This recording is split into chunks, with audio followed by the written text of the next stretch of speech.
আসসালামু আলাইকুম। আমি রিফাত রশিদ বৈষম্য বিরোধী ছাত্র আন্দোলন থেকে বলছি। শুরুতেই একটি ক্ষমা চেয়ে নিচ্ছি যে আমরা আজকে আমাদের যে প্রেস রিলিজ তাতে একটি সংশোধনী এসেছে। আপনারা সেই সংশোধনীটি চেক করে নেবেন এবং পরবর্তীতে আমরা আমাদের কর্মসূচি নিয়ে কথা বলতেছি। তো সারা দেশে ছাত্র জনতার উপর গণহত্যা, গণগ্রেপ্তার, হামলা মামলা, গুম খুন এবং শিক্ষকদের উপর ন্যাক্কারজনক যে হামলা হয়েছে তার প্রতিবাদে এবং জাতিসংঘ কর্তৃক তদন্তপূর্বক বিচারের দাবিতে এবং ছাত্র সমাজের যে 9 দফা দাবি আদায়ের লক্ষ্যে আগামীকাল 1 আগস্ট রোজ বৃহস্পতিবার বৈষম্য বিরোধী ছাত্র আন্দোলনের কর্মসূচি হলো রিমেম্বারিং আওয়ার হিরোজ কর্মসূচি। তো এই ক্ষেত্রে আমাদের শুরুতে যে কর্মসূচি যা পালন করতে হবে আমি শুরুতেই বলে দিই। রিমেম্বারিং আওয়ার হিরোজ কর্মসূচিটি অনলাইন এবং অফলাইন দুইটি কর্মসূচি আগামীকালকে পালিত হবে। শুরুতে আমি অনলাইন কর্মসূচির অংশটুকু বলছি। অনলাইন কর্মসূচিতে যা করতে হবে, নির্যাতনের ভয়ঙ্কর যে দিন রাত্রিগুলো আপনারা পালন করেছেন, যাপন করেছেন, তার স্মৃতিচারণ করে আপনারা ফেসবুকে পোস্ট করবেন বা আপনার যে সোশ্যাল মিডিয়ায় সেটি পোস্ট করবেন। শহীদ ও আহতদের নিয়ে শহীদ ও তার যে আহত হয়েছে তাদের পরিবার এবং সহপাঠীরা স্মৃতিচারণ করবেন ছবি দিয়ে এবং কি ঘটনাটা ঘটেছিল তা নিয়ে স্মৃতিচারণ করবেন এবং এই যে ঘটনাগুলো এতদিন ঘটেছে তার চিত্রাঙ্কন, গ্রাফিতি, দেয়াল লিখন, ফেস্টুন তৈরি, ডিজিটাল পোর্ট্রেট আপনারা তৈরি করবেন। এই কর্মসূচি ঘোষণার কারণ হলো আমরা ফিল করতেছিলাম যে আন্তর্জাতিকভাবে আমাদের যেই এই উপর যে গণহত্যাটা চলছে তার যে স্পষ্ট কোনো ডকুমেন্টেশন নেই। আমরা একটি ওয়েবসাইট নির্মাণ করার পরিকল্পনা করছি।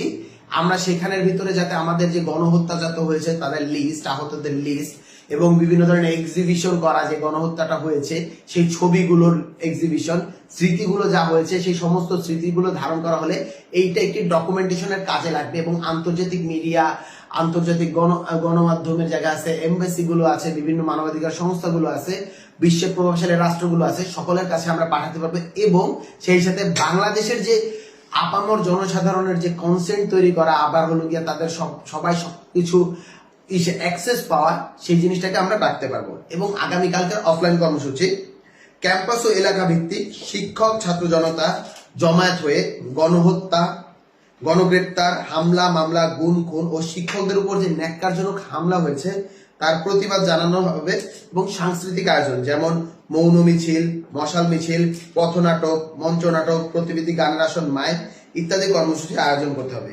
এক্ষেত্রে আমাদের দুটি হ্যাশট্যাগ রয়েছে। যখনই হলো গিয়ে ফেসবুকে বা আমরা কোনো কিছু আপলোড করব, সেটা হলো গিয়ে হ্যাশট্যাগ জুলাই ম্যাসাকার এবং হ্যাশট্যাগ রিমেম্বারিং আওয়ার হিরোজ। এই দুটো আমরা আগামীকালের কর্মসূচিতে যোগ করব এবং আমরা একটি ঘোষণা করতে চাই। এই যে পুরো গোটা জুলাই মাস দিয়ে আমাদেরকে হলো গিয়ে ম্যাসাকার চললো, আমাদের উপর গণহত্যা চললো, তাই আমরা এটিকে জুলাই ম্যাসাকার হিসেবে নামকরণ করছি। এখন থেকে জুলাই ম্যাসাকার নামকরণটি আমাদের উপর, এই যে ছাত্র জনতার উপর যে ক্র্যাকডাউন চালানো হলো, তাদের যে শহীদ চালানো হলো, তাদের উপর যে ম্যাসাকার চালানো হলো, এটিকে আমরা জুলাই ম্যাসাকার নামকরণ করছি। এই হলো আগে আমাদের আজকের কর্মসূচি। আপনারা কর্মসূচিটি সুন্দরভাবে পালন করবেন এবং সেই সাথে আমরা স্পষ্টভাবে একটা ঘোষণা দিতে চাই। আজকে আপনারা দেখতে পেয়েছেন আমাদের ডিবি অফিসে যারা উপস্থিত ছিলেন, আমাদের সমন্বয়কেরা যাদেরকে আটকে রাখা হয়েছে নিরাপত্তার কথা বলে, তাদেরকে ছেড়ে দেওয়া নিয়ে এবং হলো গিয়ে যাতে হলো গিয়ে শিক্ষার্থীদের উপর গুলি চালানো না হয় সেই নিয়ে কিন্তু আজকে হাইকোর্টে শুনানি হয়েছিল। কিন্তু আমরা দেখতে পেয়েছি যে অসুস্থতার কথা বলে আজকে কিন্তু হাইকোর্টের শুনানিটা হয়নি। আগামীকাল কোর্ট বসবে। আগামীকালও যদি আমরা দেখি যেভাবে বাহানা করে কোর্ট পেছানো হচ্ছে প্রতিদিনই এবং আমাদের শিক্ষার্থীদের উপর গুলি চালানোর যে লেজিটিমেসি সেটি তৈরি করে দেওয়া হচ্ছে অন্যায়ভাবে, সংবিধান বহির্ভূতভাবে, আমাদের যে সিনিয়রদের, আমাদের বড় ভাই, আমাদের বড় বোনদের যে ডিবি অফিসে আটকে রাখা হয়েছে তার প্রতি সেটিকে যদি হলো গিয়ে 900 করে হাইকোর্ট কানাকে হাইকোর্ট দেখানোর মতো করে আবার ঘোরানো হয়, তাহলে শিক্ষার্থীরা কিন্তু কঠোরভাবে আবার রাজপথে ফিরে আসবে এবং এবার শুধু শিক্ষার্থীরা নয়, শিক্ষক, আইনজীবী, বুদ্ধিজীবী, সুশীল সমাজকে একত্র করে শিক্ষার্থীরা রাজপথে নেমে আসবে। আমাদের অভিভাবকরা সাথে থাকবে, আমাদের অভিভাবকেরা, আমাদের শিক্ষকেরা, আমাদের সুশীল সমাজ, আমাদের বুদ্ধিজীবীরা আমাদের যখনই আপনি আটক করবেন তারা ছাড়িয়ে নিয়ে আসবে। এই গণগ্রেপ্তার খেলা আমরা আর হতে দিব না। আমাদের ভাইদের মুক্তি দিন। আমাদের ভাইদের ওই হাইকোর্ট না দেখিয়ে তাদেরকে আইনের মাধ্যমে, বিচারিক প্রক্রিয়ার মাধ্যমে, কোর্টের মাধ্যমে যত দ্রুত সম্ভব আপনারা মুক্তি দিয়ে আবার রাজপথে ফিরিয়ে দিন।